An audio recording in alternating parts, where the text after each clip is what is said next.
जैसे इसमें क्वेश्चन है श्रुति कि explain doctor Ambedkar's views on democracy, also mention its relevancy in contemporary times. अब मान लीजिए कि ये हो गया मॉरल थिंकर वाला क्वेश्चन। मान लीजिए कि आपको स्पेसिफिकली ये नहीं पता है कि डॉक्टर अम्बेडकर ने क्या बोला है डेमोक्रेसी के बारे में, लेकिन आपको ये पता है कि डेमोक्रेसी के क्या अच्छी अच्छी चीज़ें हैं, ये पता है कि डेमोक्रेसी। ये बताइए कॉन्स्टिट्यूशन किसने बनाया है? संविधान सभा ने। कई इसका नाम भूल गए। हाँ, तो डॉक्टर भीमराव अम्बेडकर उसमें हाँ, योगदान था। ये बताइए कि योगदान इनका महत्वपूर्ण। हाँ, तो नहीं तो मैं किसने बनाया, मतलब किसी पर्सन का नाम पूछ रहा हूँ मैं, लेकिन एक इंस्टीट्यूशन का नाम नहीं पूछ रहा हूँ मैं। सुनिए, अम्बेडकर जी ने क्यों नहीं बोल सकता? He is called framer the constitution. हाँ, फादर ऑफ कॉन्स्टिट्यूशन तो है। हाँ, तो क्यों नहीं बोल सकते ये इसने बनाया है? ये बोले कि नहीं बोल सकते हैं। नहीं, जस्ट सेइंग कि इंडिविजुअल तो ठीक है, फादर ऑफ कॉन्स्टिट्यूशन। हाँ, तुम बोल सकते हैं, चलिए बाकी सभी लोगों का भी तो योगदान था। तो मान लीजिए कि डेमोक्रेसी पे क्या है ना, मान लीजिए कि डेमोक्रेसी पे क्या है ना कि आपको नहीं पता ना, फिर ये कैसे जो है ना अपने लिमिटेड नॉलेज से कैसे मैं आपको फ्रेम करना सिखाता हूँ। चलिए पहले बताइए इसका इंट्रोडक्शन क्या ले सकते हैं? यहीं से डॉक्टर अम्बेडकर, लेकिन ये अम्बेडकर पे क्वेश्चन नहीं है, डेमोक्रेसी पे है। यही तो चैलेंजेस है यहाँ पर कि भाई ना मेरे को एक डेफिनेशन याद आ रहा है अभी अम्बेडकर का, डॉक्टर अम्बेडकर का। वो एक बोले थे ना कि democracy it is not a document, it is a way of life. ये बी आर अम्बेडकर ने बोला था। हाँ हाँ, ऐसे बोला है उन्होंने। तो ये एथिक्स का भी इंक्लूड होता है ना, मतलब वे ऑफ लाइफ। ऐसे वैसे डॉक्यूमेंट नहीं है, ऐसा कुछ तो था, way of life including liberty, ऐसा मतलब 2-3 वर्ड्स बोले थे वो। हाँ, लेकिन ये उस पे बोले थे लिबर्टी, इक्वलिटी, फ्रेटर्निटी, इन तीनों की ट्रिनिटी पे बात किया था उन्होंने। हाँ हाँ, मतलब ऐसे बस इतना लिख के छोड़ सकते हैं क्या फिर इसको कि it is not a document, it is not just a document, it is a way of life. But I think it's more suited on constitution, not democracy. Can say इसको अब बॉडी पार्ट में लिखिए सुनती है, क्योंकि यहाँ कहीं सीधे व्यू पूछा है ना कि constitution B R Ambedkar view on democracy. देखिए मैंने क्या लिखा है, doctor Ambedkar who is the called maker of the modern India and written Indian Constitution based on the democratic pattern। सीधा सिंपल सा, वो मैंने ओपनिंग दे दिया है कि वो फादर ऑफ इंडियन कॉन्स्टिट्यूशन है जिन्होंने कॉन्स्टिट्यूशन को लिखा है based on the democratic principles. That's it. अब आगे लिखूंगा मैं, अब मैं लिखूंगा अम्बेडकर्स व्यू ऑन डेमोक्रेसी। तो देखिए अम्बेडकर जानते क्या है, अम्बेडकर एक रेशनल पर्सन थे, तो उन्होंने कहा है कि डेमोक्रेसी का है ना एक प्रोसीजरल नहीं है, एक सब्सटेंटिव डॉक्यूमेंट है। मतलब कि लोगों को इक्वालिटी मिले, जस्टिस मिले, लिबर्टी मिले, ये है बेसिकली डेमोक्रेसी। भैया मैं बोल रही थी कोई है क्या? हाँ, अब देखिए इसमें क्या आपको जानने की जरूरत है, कुछ नहीं जानने की जरूरत है। आप इसमें ये लिख सकते हैं ना, देखिए क्या है ना, उन्होंने कहा था कि जो डेमोक्रेसी है ना, अगर हमको रियल में समाज में चेंज लाना है ना, तो डेमोक्रेसी क्या है ना प्री रिक्विजिट है। इक्वालिटी अगर लाना है समाज में तो डेमोक्रेसी क्या है, प्री रिक्विजिट है, उन्होंने कहा था। और उन्होंने ये भी कहा था कि डेमोक्रेसी केवल not limited to election but also people participation. और उन्होंने लास्ट में ये भी कहा था कि if we want to ensure real social democracy so first we have to go for the political social नहीं, if we want to ensure political democracy तो नीड सोशल डेमोक्रेसी। तो आप यहाँ ये वाला कोड ऐड कर सकते हैं। कोड तो ऐड कर, लेकिन हम एग्जांपल इसमें क्या दे सकते हैं वो बताइए। एग्जाम्पल आप ये डाल सकते हैं ना, upliftment of weaker section, caste, vulnerable, ये डाल सकते हैं, ये सकते हैं। तो देखिए बस 3-4 चीजें पता होना चाहिए, इक्वालिटी, जस्टिस, लिबर्टी, उन्होंने जो चीज बोला है। इसमें क्या देखिए क्या है ना, प्रेम्बल की बातें ऐसा आप स्पेसिफिक कभी तैयार करके नहीं जा सकते एग्जाम में, भाई आपको दिमाग यूज करना ही पड़ेगा वहाँ पर। क्या राइट उसमें तो नहीं है, क्योंकि प्रेम्बल पे सीधे जो बातें उसको इधर फ्रेज कर देंगे। भैया आपने कौन क्या बोला, social laws is more important than political laws ना? यस, क्योंकि जस्टिस पे लाइन है सोशल, इकोनॉमिक, पॉलिटिकल, उसमें जस्टिफिकेशन देता है कि why he wrote social first and political last, because there is political equality, if there is no social equality then how people achieve political justice. तो ये थोड़ा सा जो है ना, अच्छा दीदी सिमिलर एक मेरे नोट्स में पता है क्या लिखा है, मेरे इस पे लिखा है कि सोशल मॉरल कॉन्शियसनेस मोर इम्पोर्टेंट देन लॉ। हाँ वही बात है, law is political, law is politics. अब इसमें ये क्वेश्चन आ गया critically evaluate Gandhi's moral idea in the present context. अब देखिए गांधी के बारे में सब जानते गांधी हैं, की बातों को अभी से जोड़- अब क्रिटिकली इवेल्युएट करना है प्रेजेंट कंटेक्स्ट में। हम्म। तो बताइए इसका श्रुति इंट्रोडक्शन बताइए। गांधी जी के बारे तो ये सर्विस क्या बोले आप question? Critically evaluate Gandhi's moral idea in the present context. अच्छा, तो उनका वही था कि सर्विस ऑफ, ऐसे ये कोट से चालू कर सकते हैं क्या? Service of mankind in service to god, मतलब लोगों के लिए, लोगों की तरफा, ग्रास रूट डेमोक्रेसी, मतलब ग्रास रूट लेवल बॉडी में पे जाएगा। उन्होंने वो किया था, काम किया था। मैं आप तो लोग- इनको ऐसे जोड़ूंगा जो सत्य और अहिंसा का उनका विचार था। ये सब अंदर जाएगा सत्य से, अंदर फिर क्या लिखेंगे? मैं गांधी जी को ही बता दूंगी। नहीं नहीं, इतना तो बहुत नॉर्मल आंसर हाँ, है, तो? तो हो जाएगा। स्पेसिफिक क्या ही लिखेंगे आप? जो जो बातें कर रहे हैं सब टॉपिक से तो हैं, अहिंसा, सत्याग्रह, ये सब तो बॉडी में ही जाएगा। यही तो आज के कॉन्टेक्स्ट में ज़रूरी है। मैं तो PSIR से उठाया हूँ, उसमें एक टाइम्स मैगजीन के एक रिपोर्ट आती है, उसने कहा था कि after Jesus Christ, you know, हाँ जीसस क्राइस्ट, महात्मा गांधी जो है ना, see the second most famous person in the world है। तो इसी ये शो होता है कि उनके बीच कितना रेलिवेंट आज के टाइम पे है। आज भी कितनी रिलेवेंसी है। हाँ बताइए, जो जीसस क्राइस्ट क्या है, वो गॉड है किनके? क्रिश्चियन के। उसके बाद जो है पूरे वर्ल्ड में सबसे ज़्यादा कोई फेमस पर्सन रहा है ना, महात्मा गांधी रहे हैं। तो यहाँ से लिंक कर दिया हूँ। फिर रेलिवेंसी में वही ये जो बता रहे हैं अब आएगा, ये नॉन वायलेंस है ना, ट्रूथ है। ओशनिक सर्कल उन्होंने बोला था कि एक को पावर दो, सेवन सेंस ले सकते हैं, एक point. Religion without politics, utopia, trusteeship, Sarvodaya, Swaraj, and और मीन्स का। हम लोग को इनका वो एग्जाम्पल दे सकते हैं, डाल सकते हैं। जब इन्होंने असहयोग आंदोलन को वापस लिया था तो उन्होंने वहाँ पर चौरी चौरा कांड की वजह से उन्होंने वापस ले लिया था, क्योंकि वहाँ पर बहुत ज़्यादा हिंसाएं हो रही थी। हाँ, वही एंड मीन्स का वाले में ये डाल सकते हैं। क्योंकि वहाँ पर ये मुद्दा नहीं था कि भारत देश आज़ाद होगा कि नहीं होगा, लेकिन जरूरी ये था कि मतलब कि अपनी बातों को कैसे आजाद हो, कैसे लोगों की हिंसाओं को रोका जाए, कैसे मरने से लोगों को ट्रस्टीशिप कंसेप्ट डाल सकते हैं, जो आज के टाइम में किस नाम से जाना जाता है? आज के टाइम किस नाम से जाना जाता है? ट्रस्टीशिप को आज के टाइम पे किस नाम से जाना जाता है? ये वो सोशलिज्म, सोसाइटी, कॉपरेशन। ट्रस्टीशिप क्या है श्रुति? ट्रस्टीशिप मतलब सब लोग उसके हिस्सेदारी हैं। नहीं, ये ट्रस्टीशिप नहीं है। गांधी का ट्रस्टीशिप क्या है? वो वाला तो ट्रिकल डाउन इफेक्ट से तो नहीं है। मुझे यार ये तो बहुत इंपॉर्टेंट यूएन कंसेप्ट का है, ट्रस्टीशिप मुझे याद है। Specially as an aspirant of PSIR तो पता ही होना चाहिए। जैसे मतलब वो जो अपन बोलते हैं ट्रस्टीज हैं, वो जो स्कूल कॉलेज में ट्रस्टी होते हैं कि जिसके पास वेल्थ है वो जाके अपना दे, जिसको नॉन गिवर है वो। क्या बोल रहे हैं? वही ट्रिकल डाउन इफेक्ट बोल रही है। जिनके पास है वो सर्व जिसके करें, पास, मेरे पास जिनके बहुत पास वेल्थ नहीं है है उनको, तो मैं जिसके पास वेल्थ नहीं है उसको जाके दूं, ऐसा। जिसके पास है, जिसके पास नहीं है उसको सर्व करें, फैसिलिटेट करें। ट्रिकल डाउन इफेक्ट, इसको ट्रिकल डाउन नहीं बोलते हैं, इसको ही नहीं बोलते ट्रिकल डाउन, इसको ही ट्रिकल डाउन बोलते दूसरी हैं। चीज है। ये आज भी के टाइम पे उसमें किस नाम से है। नहीं, ये नहीं है, अरे यार, आप चेक कर लेना। आज के टाइम पे किस नाम से जाना जाता है? ये बताइए, ट्रस्टीशिप बताइए श्रुति, ये जो बता ट्रस्टी जो होते हैं वही ना भैया, जो मतलब वो CSR, हाँ, कॉर्पोरेट। CSR, हाँ, मतलब गांधी जो है ना इंडस्ट्री के खिलाफ नहीं थे। वो कहते थे कि जो लोगों के पास ज़्यादा पैसा है ना वो वर्कर में डिस्ट्रीब्यूट कर दो।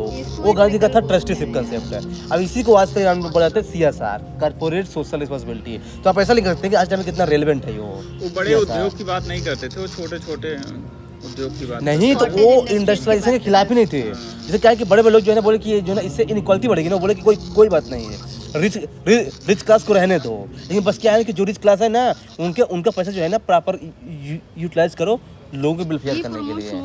Industries which are labour associated, तो ऐसा है। लेकिन तो ये इसका क्या लिखना है? क्रिटिसिज्म भी लिखना है। हाँ। तो बताइए क्या लिखेंगे क्रिटिसिज्म में?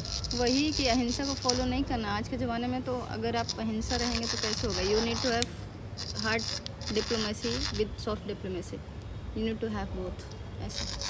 हाँ, बैलेंस्ड, मतलब कि यस भाई ये तो कंक्लूजन में लिखना है। क्यों और मैंने बॉडी में जाएगा क्रिटिसिज्म में क्या लिखना है ये बताइए। कास्ट भैया कास्ट के अगेंस्ट नहीं थे, मतलब अम्बेडकर और उनका कोई झगड़ा हुआ था वो। अनटचेबिलिटी पे लिख देंगे जो ये करिए कास्ट और सिस्टम। वुमेन को भी ऐसे कुछ तो उन्होंने मतलब ज्यादा वो नहीं दिया था, मतलब वुमेन को बोला था कि ऐसे घर के काम मतलब अरे ऐसे सीधा कुछ तो सिंपल सामाजिक समानता की सीधा बात है। सिंपल से लिखिए ना कि देखिए क्या है कि गांधी का जो व्यू था नॉन वायलेंस का, देखिए क्या है ना, कभी कभी वायलेंस करना जरूरी है। ऑपरेशन सिंदूर देख लीजिए, अगर गांधी जी होते तो क्या अटैक करते पाकिस्तान पे?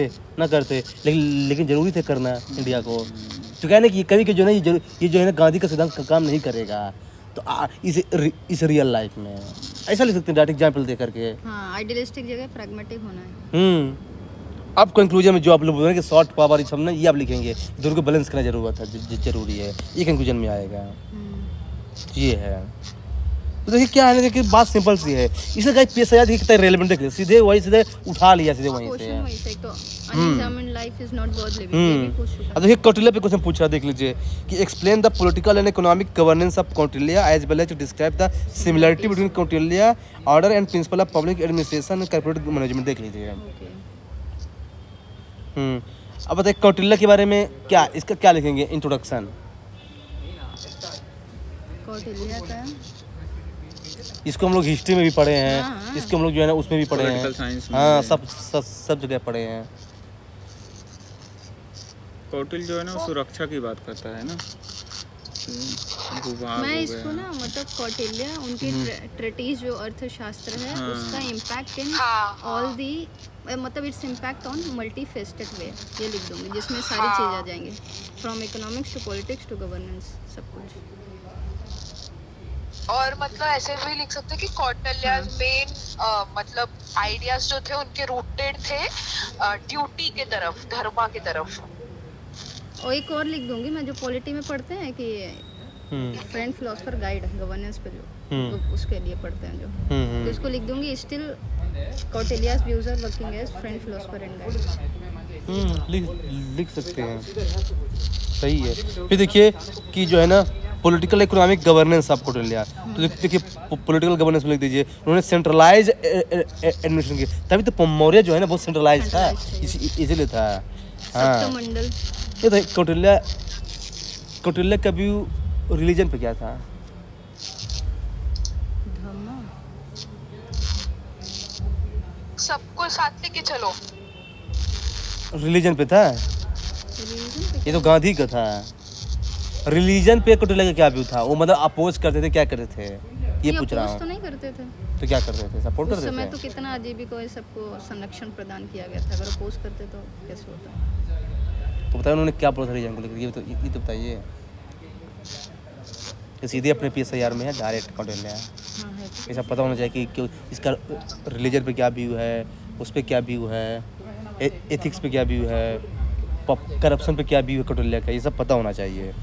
उन्होंने कहा था कि जो रिलीजन है ना उसको क्या है ना प्राइवेट स्फीयर में लिमिटेड रखो, और क्या है ना, हाँ, और जो किंग है ना रिलीजन का यूज करना चाहिए पब्लिक को इन्फ्लुएंस करने के लिए और यूनाइट करने के लिए।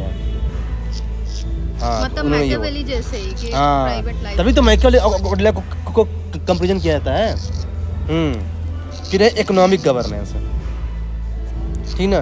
ये तो इकोनॉमी उन्होंने क्या बोला था? टैक्स लेना है, टैक्स बढ़ाओ। हाँ यार, क्योंकि हमेशा पैसा ज़्यादा होना चाहिए किंग के हाँ, पास, yes, ताकि कोई अगर वो इमरजेंसी आ गई ना यस। तो ये जो है ना होना चाहिए। और करप्शन पे विजिलेंट होना चाहिए कि हाँ, हाँ, एंटी करप्शन यस, बोला था। क्योंकि पानी के अंदर शिप पानी मतलब फिश के बारे में मछली बोला था, मछली के कब बारे पानी में। पी ले पता नहीं कब चलेगा, पानी तो वैसे पी ही ले है, कि नहीं पता नहीं चलता, हाँ। वैसे मिनिस्टर का पैसा निकाल ले पता नहीं चलेगा। इसके लिए उन्होंने स्पाइस भी रखा था और हाँ, स्ट्रिक्ट पनिशमेंट रखा था तभी बहुत। हाँ। स्पाई सिस्टम तो बहुत वहाँ खतरनाक है। आपको पता नहीं होता बगल वाला स्पाई है कि नहीं, हर कोई स्पाई और क्या। आप देखिए कैसे वही क्वेश्चन, आपको स्पाई बोल रहे हैं। मैं खुद स्पाई हूँ। देखिए आप देखिए नेक्स्ट क्वेश्चन पूछ दिया हाउ कि यू कंक्लूड दैट क्वेश्चन? वो इजी है, लिख दीजिए ना कि देखिए आज के टाइम में क्या है ना कि बहुत रेलेवेंट है कौटिल्य का व्यू, वो सिंपल सा वही तरीका है। अच्छा। अभी थोड़ा आगे चलते हैं। Describing the ethical idea of Gita mention the points of similarity and dissimilarity between Gita and Kant है। अब देखिए देखिए कैसे कंपैरिजन कर रहा है, एंड इमैनुअल कांत दोनों कंपैरिजन कर रहा है, आप देख लीजिए। अरे हाँ, ये भैया है ये एथिक्स में, मतलब ये वाला मैंने पढ़ा था, हाँ गीता और कांट का वो। भाई इन सब एक पॉइंट तो को आप एथिक्स ऐसे भी यूज कर सकते हैं डायरेक्ट। हाँ गीता, कौटिल्य। हाँ गीता तो निष्काम कर्म हाँ, और निष्काम बोलते कर्म, ड्यूटी yes. करना। जो देखिए गीता भी यही बोलता है कि आप जो है ना अपने मीन्स को अगर अच्छे से करोगे तो आपको एंड अच्छा मिलेगा। और कांत यही तो बोलता है कि दोनों के बीच जो है ना वो होना चाहिए। हाँ दोनों में सिमिलरिटी है। फिर एथिकल आइडिया आप गीता लीजिए, निष्काम कर्म, pleasure and work, emphasize on duty, controlling emotions, यही सब है। फिर सिमिलरिटी क्या है, बहुत एम्फसाइज ऑन डियोंटोलॉजिकल थ्योरी, ये भी डियोंटोलॉजिकल थ्योरी है ना। There should be balance between rights and duty, ये भी यही बोलता है। मॉरल रहना चाहिए दोनों को। पब्लिक इंटरेस्ट पे काम करना, दोनों ये भी बोलता है। देखिए वही सिमिलरिटी है। फिर डिफरेंस भी है। गीता जो है ना more emphasis on human social life है, ये पॉलिटिकल लाइफ में भी फोकस करता है कांत है। More made on the duty towards society, more focus on the society as well as family and तो वही कुछ देखिए डिफरेंस है। देखिए मतलब मैं आपको ये बता रहा हूँ कि यदि आपके पास स्पेसिफिक नॉलेज नहीं भी है ना तो जनरल कैसे जो थोड़ा सा आप जनरलाइज होकर भी आंसर लिख सकते हैं। और ये स्किल सीखना बहुत जरूरी है, देखियो पीएससी में बहुत जरूरी है। और भैया एथिक्स में ना यही फ्लेक्सिबिलिटी है कि मतलब थोड़ा जनरलाइज में लिख सकते हैं ना। ओपन एंडेड है। हाँ एक बात बताइए, जैसे जनरल, लेकिन ये जनरलाइज्ड किस वे में हमको सोचना है ये तो बताइए, किस एंगल से कंटेस्ट के सोचना है? अकॉर्डिंग होना चाहिए। नहीं contest, I am just saying social, political, economic angle में। ओके ठीक है, हाँ, यही मैं पूछ रही यही हूँ। जैसे तीन हम एंगल जीएस सोचना में तो ना हो तो हम ये देखिए। सब्जेक्ट वाइज देख लेते हैं। ये देखिए जो कोट हम लोग पढ़ते हैं ना, ये देखिए the best way to find your self is to lead your self in service of others. Yes, yes, Gandhi ji. अब लीजिए ये कोट बेस्ड है, कोस्ट बेस्ड क्वेश्चन है श्रुति। अब बताइए इसका इंट्रोडक्शन क्या होगा। अच्छा इसका ऐसे भी तो आ सकता है एक ऑफ कोर्स वही तो जानो कि भाई हाँ। ये सब अरे आ भाई, चुका है क्वेश्चन ऐसे और पीएसआईआर, एथिक्स और ऐसे सब आपस में इंटरमिक्स है, तभी तो बोल रहा हूँ कि पीएसआई कितना एडवांटेज है। हाँ बोले इसका इंट्रोडक्शन। इसको एक्सप्लेन कर देंगे स्टेटमेंट। हाँ सिंपल से बता दीजिए कि यहाँ पे क्या बोला गया है कि if someone wants to find his true form and potential then he should give the service to the whole society. Emphasizing on duty. हाँ means the importance of duty, Yes, yes. Service for the others. अब बताइए इसको खोलेंगे कैसे बारे में बताइए। The best way to find your self is to lose your self in the service of others.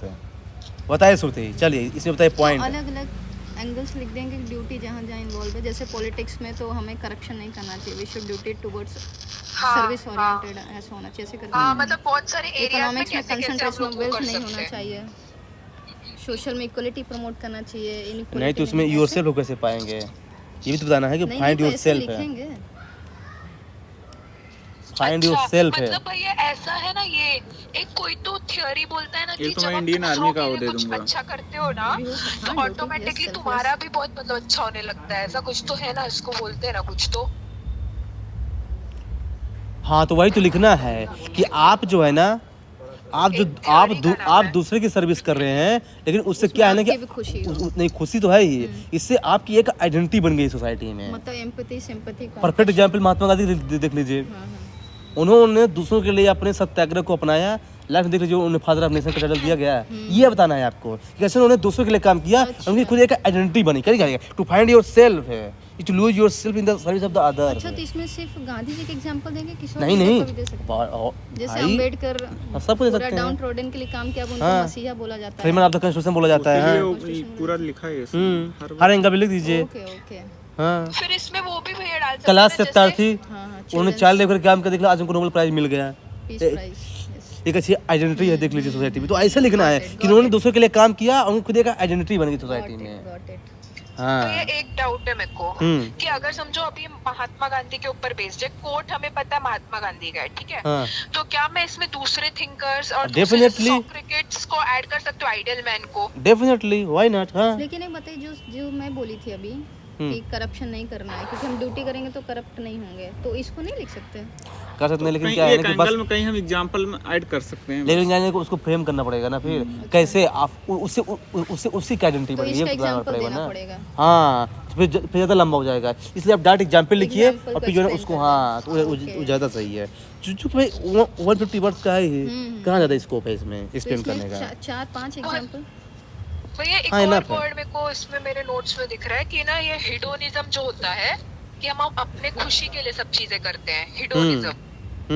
तो इससे हम अगर दूसरों की खुशी के लिए करेंगे, अगर दूसरों को हेल्प करेंगे, तो हमारा ये बन जाता है रिफाइंड हिडोनिज्म। तो मतलब हिडोनिज्म ये अभी हमें रिफाइंड वे में, मतलब एक टर्म है ये जो यूज करते हैं एथिक्स में। हाँ, ये अच्छा टर्म है हिडोनिज्म। हाँ, सुना हूँ नाम इसका। वही मतलब हाँ, मतलब वही बात करता है ना कि अपने सेल्फ इंटरेस्ट की बात करता है। हाँ, तो उसको हम चेंज कर सकते हैं रिफाइंड में, अगर हम लोग सोसाइटी के लिए करेंगे तो। हाँ, ये है। अब देखिए सीधे PSI क्वेश्चन पूछ दिया इसने एथिक्स में, मोरल आइडिया और टोटल। अब देख लीजिए यहाँ पे PSI वाले को फायदा हो जाएगा। तो आपने देखिए जो अरिस्टोटल है ना, वो प्लेटो का शिष्य था, डिसाइपल था, जिसने किया है ना, and he also called father of political science है। अब देखिए उसका क्या बताया, मोरल आइडिया क्या है अरिस्टोटल का? Nicomachean ethics, cardinal virtues. Cardinal virtues है, रूल ऑफ लॉ एस्टैब्लिश करना। मोरल आइडिया क्या है? मोरल आइडिया बताना है अरिस्टोटल का। बताइए, आप लोग पढ़े हैं ना? चलिए, डेमोक्रेसी के बारे में अगर हम उसको बता दें, उसका समाज डेमोक्रेसी को सपोर्ट करते हैं ये? हाँ, क्यों नहीं करते हैं? करते हैं। हाँ, डेमोक्रेसी सपोर्ट करते हैं भैया। जब तो रूल ऑफ लॉ प्लेटो, की बात है। बिल्कुल प्लेटो थोड़ा उसके अगेंस्ट में है, और जबकि अरिस्टोटल उसके लेकिन वो सपोर्ट नहीं करते, पॉलिटी को बेस्ट गवर्नेंस बोलते हैं। तो फिर कैसे सपोर्ट करेंगे? डेमोक्रेसी को डिनाई करते हैं कि पुअर पीपल का गवर्नेंस है वो। हाँ महाराज, ये कंसेप्ट है। हाँ, डेमोक्रेसी बोलते हैं। प्लेटो अरिस्टोटल दोनों डेमोक्रेसी के अगेंस्ट थे, ध्यान रखना। अच्छा, द फर्स्ट पर्सन जिसने डेमोक्रेसी को सपोर्ट किया ना, क्या उन्हें? JS मिल। हाँ भाई, बेसिक कंसेप्ट है, ध्यान रखिए ये। देखियो तभी तो प्लेटो को फासिस्ट बोला जाता है, चूंकि डेमोक्रेसी के अगेंस्ट था वो। हाँ, फासिस्ट है वो। फासिस्ट है। वो बोले कि पूरा पावर जो है ना दे दो किंग को दे दो, अथॉरिटेरियन जिसको बोलते हैं। हाँ, बट तो ये एक बात बताओ, ये लोग डिवीजन ऑफ पावर की बात किए थे ना, वो लोग कुछ तो बोले थे कि वो मोंटेस्क्यू है, वो मोंटेस्क्यू है, सेपरेशन ऑफ पावर की बात किया था फर्स्ट टाइम। हाँ, और रूल ऑफ लॉ तो डाइसी आई थिंक। हाँ, ये सब बाद में आए सूती, मोंटेस्क्यू लोग सब बाद में आए, ये सब प्लेटो के बाद आए हैं। हाँ, नहीं, एक कोई तो बोल रहा था ना, प्लेटो एरिस्टोटल में से कि सब, मतलब जो तुम्हारे सब में से अच्छा है वो कुछ तो बनेगा, मतलब अरे वो तो प्लेटो बात किया है ना कि gold soil, silver soil and copper soil. Soul की बात की। हाँ हाँ, तो वो तो फंक्शनल स्पेशलाइजेशन है कि जो चीज जिसमें एक्सपर्ट है ना वो काम करे। और इसी के बाद गांधी ने भी कही है। यही तो प्लेटो बोल रहे थे।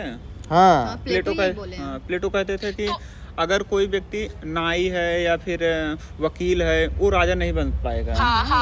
वो करेज और एपेटाइट इन सब पे डिपेंड। इसी के लिए तो उनको क्रिटिसाइज किया जाता है प्लेटो को कि डिवीजन सिस्टम शुरू किया। वो कहते हैं पहले शिक्षा हो, फिर उसके बाद उसका व्यापार हो, फिर वो सीखे राज्य के बारे में, फिर जाकर कहीं वो बनेगा, किंग बनेगा।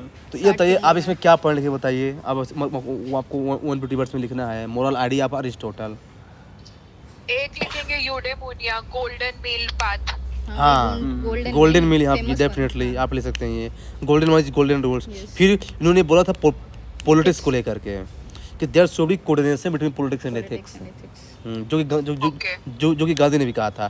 फिर उन्होंने बोला था जस्टिस को लेकर के, उन्होंने बोला था जस्टिस जो है दो टाइप की होती है, यूनिवर्सल जस्टिस और प्रोपोर्शनल जस्टिस है। कि मतलब कि जो जितना हार्म किया है ना उसको उतना ही सजा मिलनी चाहिए, ज़्यादा नहीं मिलना चाहिए। इसको बोलते हैं प्रोपोर्शनल जस्टिस। हाँ, फिर बस वही है, 3-4 पॉइंट है ना भाई। रेट्रिब्यूटिव जस्टिस, डिस्ट्रीब्यूटिव जस्टिस, यही तो है। हाँ, यूनिवर्सल और हार्म जो है वही है रेट्रिब्यूटिव, और क्या बोले आप? प्रोपोर्शनल। Okay, retributive, distributive. अब देखिए नेक्स्ट क्वेश्चन है John Rawls concept of social justice. अब मान लीजिए आपको नहीं पता कि क्या है उनका कंसेप्ट, लेकिन सोशल जस्टिस पता है ना। अब बताइए इसके इंट्रोडक्शन में क्या लिखेंगे? जॉन रॉल्स के बारे में, he was the great proponent of justice. हाँ, ऐसे करके बस इतना लिख देंगे। ऐसे कॉन्शियसनेस की बात करते हैं। पूरा डिफाइन करिए ना। देखिए क्या है ना, देखिए क्या है ना, कैसे लिखेंगे ना कि देखा है कि जॉन रॉल्स जो है ना, he is social liberal first thing. ये बहुत इंपॉर्टेंट कंसेप्ट है। फिर जो है ना he has given the difference principle. हाँ, difference principle for ensuring true form of social justice, ऐसा कुछ डाल सकते हैं। फिर डाले कि क्या आगे है जस्टिस, उन्हें बोलता first principle and second principle है ना। उन्हें बोला कि है ना कि लोगों को पर्दे के पीछे रख दो ताकि उनको पता ना रहे, बेल ऑफ इग्नोरेंस, कि मैं कौन सा रिलीजन का हूँ। तब अच्छे से न्याय करेंगे तब वो। वो न्याय करेंगे, उनको पता ही नहीं होगा वो कहाँ होंगे। हाँ, बेला फिल्म उसी को बोलते हैं, इसको बोलते हैं ओरिजिनल पोजीशन। हाँ ओरिजिनल पोजीशन। हाँ, तो यही सब लिखना है। हाँ, बट डोंट यू, बहुत ज़्यादा नहीं हो जाएगा टेक्निकल, ऐसे शब्द जोड़ेंगे ओरिजिनल? क्यों नहीं करते? ये थिंकर ही है, तो थिंकर तो टेक्निकल भाई, एक चैप्टर ही है टेक्स्ट में थिंकर। हाँ, ये तो फायदा होता है पेशर वालों का, सीधे थिंकर सेम मैच कर रहे पूरा पेशर थिंकर यार कुछ से। अलग से नहीं पढ़ना पड़ता। हाँ, सीधे वही मैच कर गया डायरेक्ट। ओके। ये देखिए, explain the moral idea of Socrates. देख लीजिए कैसे डाटा आ रहा है, सोक्रेटिस पे क्वेश्चन पूछ दिया। अब बताइए इसका क्या लिखेंगे इंट्रोडक्शन सोक्रेटिस पे। He is a teacher of Plato, who is a father of dialectic. Yes, dialectic का फादर है ये। हर चीज डायलेक्टिक बेसिस। ये तो इसको फिर लिख मोरल दूंगी आइडिया कि- क्या है? Knowledge is virtue. मैं लिख दूंगी कि he was a philosophical thinker who act as a foundation on philosophy. हाँ, लिख सकते हैं। ऐसे बोला knowledge is virtue, Yes, knowledge जो आजकल लिखा रहता है ना उसमें हाँ, कहीं कहीं नॉलेज वर्च्यू, इसी ने बोला सबसे पहले। इन्हीं ने बोला था। हैप्पीनेस एज वर्च्यू नहीं बोला था, ये भी इंपॉर्टेंट है। फिर एथिकल वर्च्यू भी इसने बोला था, हर चीज है ना इन्होंने बोला था, ethical virtue, happiness virtue and और नॉलेज वर्च्यू। और उन्होंने बोला था कि humans beings full of virtue and by knowledge can only happen through questioning, मतलब क्वेश्चन dialectics। करना हाँ, हर चीज को। हाँ, वो भी यही तो है बोलेंगे। डायलेक्टिक्स ना सुती, डायलेक्टिक्स यही है तो कि इसको थ्रू present डिस्कशन। context एक लिख एकदम देंगे कि अच्छा participation कोट है की बात कर रहे हैं सोक्रेटिस वो। का कि it is better to be unsatisfied Socrates rather than satisfied human being. हाँ, और इसको क्या है ना कि आज आप लोग इसको आज के प्रेजेंट से लिंक कर सकते हैं कि आज के टाइम में क्या है ना कि हम लोग बात करते हैं कि इसकी आरटीआई and की discussion, आरटीआई की बात RTI करते हैं, पार्टिसिपेटिव डिसीजन की बात करते हैं, तो कितना जरूरी है। हमेशा क्या है ना कि आज के टाइम से लिंक कीजिए कंक्लूजन को। Recent context. अरे कांत पूछ दिया, Kant idea of authority and responsibility. Kant आपको पता है भाई डेंटोलॉजिकल का फादर है ये। अब आप लिख दीजिए अथॉरिटी के बारे में क्या बोलता है ये। देखिए क्या है ना कि कोई भी अथॉरिटी जिसके पास पावर ना होना तो वो यूजलेस है, और कोई भी पावर जिसके पास अथॉरिटी ना होना वो भी यूजलेस है। अथॉरिटी मतलब क्या सुधी बताइए, क्या है अथॉरिटी? अथॉरिटी और पावर में क्या डिफरेंस है? अथॉरिटी में एक संस्था है, इंस्टीट्यूशंस है। और पावर उस इंस्टीट्यूशन के आधार पर जो मिलता है पावर, वही अथॉरिटी। अथॉरिटी मींस कि you got that position where you apply the power of those positions. नहीं, सिंपल टर्म बताइए ना। देखिए यही तो सिंपल, इससे सिंपल क्या बताएं? देखिए आपको कुछ पता है श्रुति? अथॉरिटी ये अपने ऑप्शनल में है, पावर, अथॉरिटी और लेजिटिमेसी। देखिए authority equal to power plus legitimacy. मतलब कि आपके पास अथॉरिटी है ना, तो मतलब आपके पास दोनों है, पावर भी है और अथॉरिटी भी है। मतलब अरे सॉरी, लेजिटिमेसी भी है। लेकिन पावर है कि इसमें मतलब ये नहीं कि मेरे पास अथॉरिटी भी हो। जैसे मान लीजिए मैं बोलूँ कि मेरे पास गन है, तो मेरे पास पावर है कि मैं किसी को शूट कर दूँ, लेकिन मेरे पास अथॉरिटी नहीं है। अथॉरिटी पुलिस वाले के पास है। Authority police. तो ये है दोनों में वही डिफरेंस मेरे कहने मतलब का कि आप उस पोजीशन या कि power मतलब यहाँ पे लेजिटिमेसी मतलब क्या है? पब्लिक कंसेंट है। मतलब कि आपके पास सोर्स होना चाहिए कि आप किस सोर्स से ये गन रखे हुए हैं, इसको बोलते हैं लेजिटिमेसी। तो उन्होंने यही बोला था कि दोनों में कंबाइन होना चाहिए दोनों के बीच में। देखिए मैं लिखा है power plus legitimacy equal to authority है। फिर उन्होंने रिस्पॉन्सिबिलिटी की बात कही थी, मोरल रिस्पॉन्सिबिलिटी की बात कही थी, इस ड्यूटी बेस्ड एथिक्स की बात कही थी इन्होंने। ये सब आप लिख सकते की वर्ड है। deontology। हाँ, your duty is my right and my duty is your right, इन्होंने कहा था। हाँ, देख रहे हैं सब वही टर्म है, देख लीजिए बन जाएगा। देखिए लास्ट क्वेश्चन देखिए, when I do good I feel good and when I do bad I feel bad, that's my religion, Abraham Lincoln. ये क्वेश्चन है। चलिए आप लोग बताइए इसका इंट्रोडक्शन। जब मैं अच्छा करता हूँ तो मुझे अच्छा लगता है, और जब मैं बुरा करता हूँ मुझे बुरा लगता है, और ये मेरा धर्म है।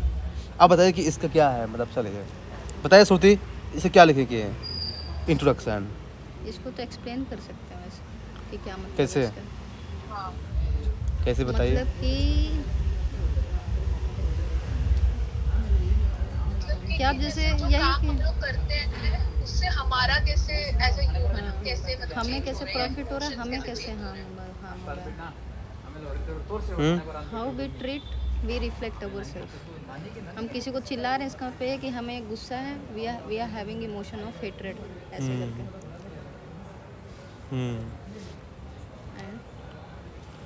आप इसको ऐसा नहीं कर सकते कि इसी को आप पहले एक्सप्लेन कर दीजिए, वही तो कह रहे हैं वर्ड्स को। है ना, कि बेसिकली जानते किसकी बात कर रहा है ये, टिट फॉर टैट। टैट। मतलब बंदे क्या है, जैसा हम करेंगे ना उसको हमको रिजल्ट वैसा ही मिलेगा। हाँ, जैसा हम करेंगे ये वैसा रिजल्ट वैसा कि मिलेगा ना। एक्शन और वैल्यूज को रिलेट कर रहा है, इंटरलिंक कर रहा है। हाँ, तो ऐसा कुछ आप हमारे लिंक कर वैल्यूज सकते हैं। मैच नहीं किया तो हमें बैड फील हो रहा है, वैल्यूज से मैच क्योंकि किया तो हमें good feel हो रहा है। न्यूटन का थर्ड लॉ क्या बोलता है, every Action, action has a reaction, reaction, both are तो वही है equal in opposite direction। यार। उसको ऐसा लिख सकते हैं ना बॉडी पार्ट में क्या, according to Newton third law भी जो है ना, every action has a reaction, तो व्हिच आल्सो कंप्लीमेंट दिस, ऐसा कुछ लिख सकते हैं, तो साइंटिफिक एंगल हो जाएगा। लेकिन आपको नहीं लगता एक कोड को दूसरे कोड से लेकिन मिलाने ये की एथिक्स का पेपर है, हमको क्यों नहीं सकती एथिक्स के पेपर में क्या लिखे, साइंटिफिक एंगल नहीं लिख सकते? नहीं नहीं आप लिख सकते हो, पर हाँ। हमको एग्जांपल भी देना पड़ेगा। एग्जांपल हम हाँ, तो किसका एग्जाम्पल देंगे? ना न्यूटन का। हाँ, न्यूटन का, और एक ही Body में एग्जांपल डालने देंगे। के। नहीं तो एक एग्जाम्पल में बता रहा हूँ मैं, बता लिंक करने के लिए। आप बॉडी पार्ट में क्या लिखे, बॉडी पार्ट बताइए। बॉडी में इसको बॉडी में कि आप इसके Example से। उसामा बिन लादेन की एग्जाम्पल लिखी है। क्या है कि he was a good engineer, लेकिन क्या है ना कि उसने बैड किया लोगों के लिए, हाँ। तो बाद में उसे बैड रिजल्ट मिला। He was he was killed. intelligent but not हाँ। have compassion। इंडिया और पाकिस्तान भी देख लीजिए, जब इंडिया का जब बंटवारा हुआ इंडिया और पाकिस्तान का, तो इंडिया ने अपनी पॉलिसी मेकिंग बहुत बेहतर की है, उसका इंफ्रास्ट्रक्चर बहुत बेहतर किया है। न्यू जो होता है ना, हाँ, तो आज देखिए डेवलप इंडिया बन गया है। आज इंडिया डेवलप हाँ, तो बन ऐसे गया भी एग्जाम्पल ला सकते और हैं। पाकिस्तान ने वहीं हाँ। पर अपना बुरा किया तो बुरा होगा। बुरा हुआ। हाँ, ऐसे आज भी बहुत महात्मा गांधी को डाल दीजिए, हम्म। उन्होंने दूसरों के लिए काम किया, आज देख लीजिए वो फादर ऑफ नेशन बने हुए हैं। तो वही मतलब कि कैसे आप अपने मतलब आप कि को, इसको हाँ एग्जांपल से इसको वो हाँ। करना, सब्सटेंशिएट करना। हाँ, ये बताना है बेसिकली। तो एग्जांपल किस एंगल में? बहुत सारे एग्जाम्पल, सोशल, पॉलिटिकल, इकोनॉमिक जो भी है, इकोनॉमिक में डाल दीजिए भाई कि जो एक जो और चीज हाँ, अम्बेडकर की बात नहीं कर रहे हैं, he suffer those inferiority so he work for that. हाँ लिख अच्छा सकते लगा, हैं। नहीं तो अच्छी जिंदगी जी सकते थे। He was a law minister. तो ये है बेसिकली। अब बात भी आप सकते हैं कंक्लूजन, कंक्लूजन में क्या? कि देखिए क्या है कि आज के टाइम में क्या है ना कि जो सेल्फिश वर्ल्ड है उस टाइम में ये जो कोड है बहुत रेलिवेंट हो जाता है, ऐसा ले सकते हैं। हाँ, क्योंकि क्या है, यहाँ पे महात्मा गांधी का एक कोट ले सकते हैं। सर वाला, सर्विस वाला। हाँ, हाँ, समझ गई, मेरे को दिमाग में आ रहा था। रेलिवेंट है, टू फाइंड योर सेल्फ है ना, to for service of the others, ऐसा कुछ लिख सकते हैं। देखिए क्या बहुत सब्जेक्टिव है, बहुत देखिए जनरल इंफॉर्मेशन से आप आंसर को ऐसे एनरिच कर सकते हैं। हाँ, लेकिन क्या है ना कि वो जो मैंने रूल्स शुरू में बताया था ना, उस रूल्स को ध्यान में रखते हुए करना है। ये तो मैं आपको केवल जनरल आइडिया ही दिया हूँ। अब मैं इसको ऐसे